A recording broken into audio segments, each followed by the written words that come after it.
ধৈর্য এমন একটা জিনিস যেটা নবীদের গুণ।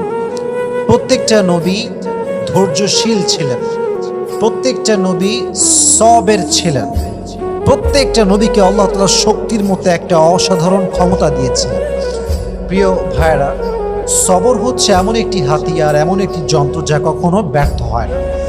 সবর এমন একটি যন্ত্র যা কখনো বৃথা যায় না, এবং সবরকে আল্লাহ তাআলা এমন একটি তীর বানিয়েছেন যা কখনো লক্ষ্যভ্রষ্ট হয় না, এবং সবরকে আল্লাহ তাআলা এমন একটি দুর্গ বানিয়েছেন যা কখনো ধ্বংস হয় না। একটা বিষয় খেয়াল রাখেন, ওয়াসবিরু ইন্নাল্লাহা মা'আস সাবিরিন। আল্লাহ তাআলা বলেছেন তোমরা ধৈর্যশীল হও, এবং মনে রেখো যে সবর করে, যে ধৈর্যশীল হয়, তার সঙ্গী হয় একজন, তিনি কে? আল্লাহ তার সঙ্গী হয়। এখন প্রশ্ন হচ্ছে যে সবর, ওয়াই সবর ইজ মোস্ট ইম্পর্ট্যান্ট? সবরটা গুরুত্বপূর্ণ কেন? আমার চোখে চোখ রাখেন, আমি একটু বোঝাবার ট্রাই করি যে সবরটা গুরুত্বপূর্ণ কেন। আচ্ছা, একটু ফিল করেন যে আমাদের জীবনে একটা বিপদ আসছে, হয় আমার বাবা মারা গিয়েছে, আমার জব আমি লস করে ফেলেছি, জব হারায় গেছে, অথবা আমার কোনো ইনজুরি হয়েছে, কোথাও আঘাত লেগেছে।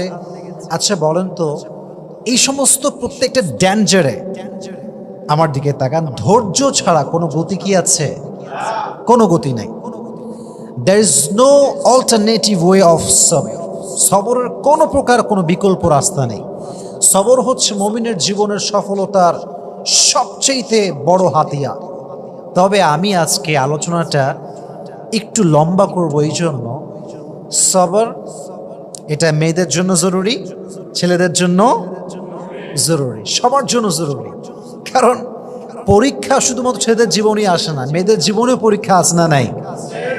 একজন মেয়ে যে বিয়ে করেছে, আব্বা আম্মার ঘর সংসার সব ছেড়ে আসছে, এসে দেখছে যার জন্য সব ছেড়ে আসছে সে তার মতো না, স্বামী খারাপ।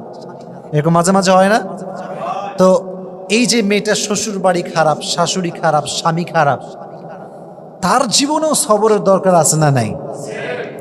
আর একজন মেয়েকে না আপনি ভাবেন, যে মেয়েটা বিয়ে করেছে, জাস্ট মনে করেন 1 মাস হয়েছে, 1 মাস পরেই তার স্বামী মারা গিয়েছে, বিধবা হয়ে গিয়েছে।